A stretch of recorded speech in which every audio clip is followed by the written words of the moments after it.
Definitely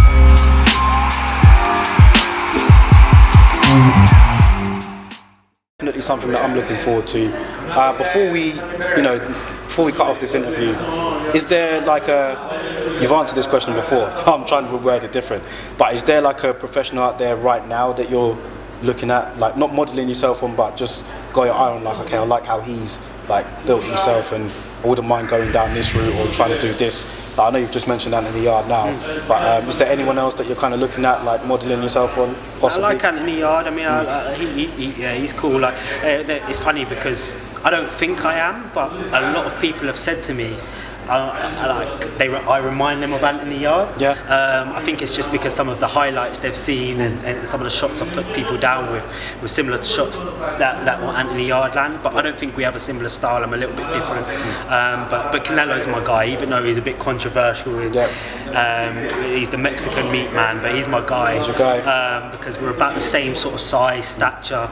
I'll be fighting around the light middleweight division. I'm a counter puncher. So he's my guy for sure, and that would be my dream fight. If I ever had a dream fight, it'd be to fight Canelo, because I think stylistically that'd be amazing. It would be, man. I mean, what would you make of the middleweight division right now with Canelo at the top? We've still got Triple G in there. We've got Demetrius Andrade in there. We've got Jamal Charlo in there. Do you see Canelo being able to reign for as long as they come, or do you think he can move up maybe and fight Callum Smith? I think he stay far away from Callum Smith. Bad start for him. Bad start. I think Callum Smith's amazing. Yeah. Like on the other side of the spectrum, I wouldn't like to fight Callum Smith. Like I would fight him 100%. But stylistically, he's built like a light heavyweight. Even though he's stylistically, he's not right for someone our size, like mine and Canelo's size, because he can use his reach, he can punch short in close, and that's just a style all wrong for Canelo. And he can move. Yeah. He can move as well. He's not just straight upright, and he's strong. So Callum Smith you should stay away from. In the middleweight division, I think he reigns. I think Demetrius Andrade would be difficult. He struggles with southpaws that move, and like you look at Trout, you look at Erislandy Lara. Lara's still fighting, is he? Lara's still fighting, or? I don't know. He had that fight with Hurd, and then I think he had a comeback fight, and I think he might have won it. Okay. But I'm not sure. But yeah, with Canelo, I think Andrade might be a sticking point for him. Same as Billy Joe Saunders. If Billy Joe Saunders moves back down, there will be tricky ones for him. But if Canelo will navigate himself the right way, and so he has the fights that suit him the best. Yeah. Unless if it's mandated upon him or the prize is too big.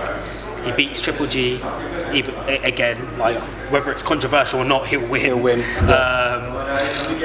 So yeah, I think Canelo's the boy. And Charlo, I don't rate. You're not a fan of Charlo? Nah, not a fan of Charlo. I think he's one of them ones that are hyped up and doesn't necessarily have the skills. I mean, you saw him against Matt Korobov, and Matt Korobov is at the latter end of his career, and I thought Matt gave him trouble. Gave him trouble. Yeah, I don't rate him or his brother the best. His brother's not even a champion anymore at 154. No, I think he's got a rematch with Tony Harrison. I like Tony Harrison as well. I think Tony Harrison's going to be a problem. Jared Hurt will move up to middleweight soon because he's just too.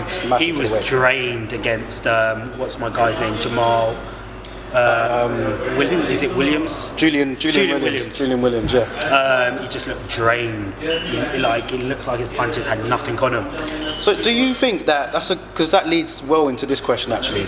With professionals, they're boiling themselves down, probably unhealthily, to like a weight, just to gain a size advantage. Do you see that a lot, or do you think that that's something that might be a problem for you? Because you've admitted you're quite short for a middleweight in terms of size and like height. It's a weird one because I could never make welterweight. Yeah, and it's not really healthy, is it? For boxers but welterweight is like the guys that are my height.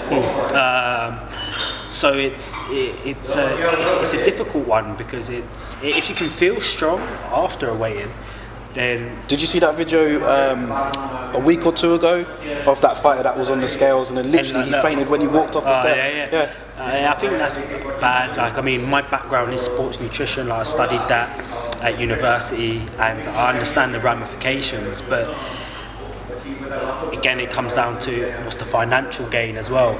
If someone has to make a weight if Callum Smith had to make middleweight to fight Canelo, or make a catchweight to fight Canelo for zillions, he's gonna do it. He'll do it. And he struggles to make super middleweight like that. So yeah, it's a difficult one. I don't think they should be doing it, but it will always happen. It will always happen. So unless if the governing bodies implement stringent rules like the IBF do and stick to those rules, then it's going to be an issue or a challenge that fighters are going to have to overcome. Yeah. Well, before we go, man, I have to get your opinion on this, and that was obviously the massive upset yesterday. We were talking about it off camera with Anthony Joshua and Andy Ruiz, and I'll tell you something, man, I'm still I'm in shock in terms of not that he lost, because upsets happen in boxing, but just the way how Joshua lost, man. What was your thoughts on it? Because when we were speaking about the heavyweight division before, Tyson Fury was number one for you, and I'm sure he probably still is now. But you didn't see that coming, did you? Yesterday? Nah, no chance. I always knew Andy Ruiz would give him some trouble. AJ struggles or has shown vulnerabilities against the shorter fighters, like we saw him have a little bit of trouble with Takam. Not as much getting hit by Takam, but more struggling to land his shots. Povetkin as well, and now we saw it with Andy Ruiz. He didn't really land a lot clean, apart from a few flicking jabs up until when he put him down, and then just looked very vulnerable, coming in short and closing the distance, and he got caught with a hook and never recovered since. And we had these talks off camera about there might have been something wrong with AJ going into the fight. That's the talk. That's the rumours spreading around at the moment of him possibly having a concussion before the fight, and after the fight we saw when Andy Ruiz was having his interview, his dad was going towards Eddie Hearn, pointing at him and having a heated exchange of some sort. And then the rumours were going around, that apparently he had a concussion not long before. His dad didn't want him to fight. Eddie Hearn made him fight. These are all just rumours, by the way. It's nothing confirmed. But again, is that something that you feel might have happened, or have you seen the videos? Yeah, I mean, I haven't actually seen them, but I remember you telling. I saw the video in the corner where he's that was strange. Why do I feel like this? And I mean, something shit happens in camp that you can't. Sometimes it never even comes out, and you've just got to roll with it. You've just got to roll with it, because who knows what happened to Andy Ruiz in his camp? But he just didn't look himself, and I felt like there's a lot more to come from AJ, and I think he could fight a better fight. And one thing I am impressed with, which is boxing's boxing. Boxing's a sport. Boxing's a business, but you can always tell the character of a man, and I really can I'm really impressed with how Joshua held his own after and conducted himself, and I feel that's really important for anybody watching in, and especially coming from the UK, and see how he represented the UK in conducting himself post-fight, being gracious in defeat, and saying how he's going to bounce back, because we saw it with Tyson Fury in many senses, that it's not how you fall, it's how you rise. And I have no hesitation in saying AJ will be back, AJ will be the champion, and I think he'll beat Ruiz in a rematch. Think he will? Yeah, I think he will. I think he'll come back stronger. I think he'll take the immediate rematch? Yeah, I think he will, and I think it'll be a very boring fight, because I think AJ will just nullify him, just keep him on the jab. He just won't engage. Maybe similar to the Parker fight. Just won't engage, and he'll get the win and just say, look, I told you so. And that I have no qualms in doing that. Line up a big fight with Deontay Wilder next year. AJ will be back. Hopefully, man. Hopefully we'll see it. But anyway, we're not talking about AJ. It's about my guy Josh. His professional debut coming up in July. If you're not following this guy on the socials, make sure you get to following him now.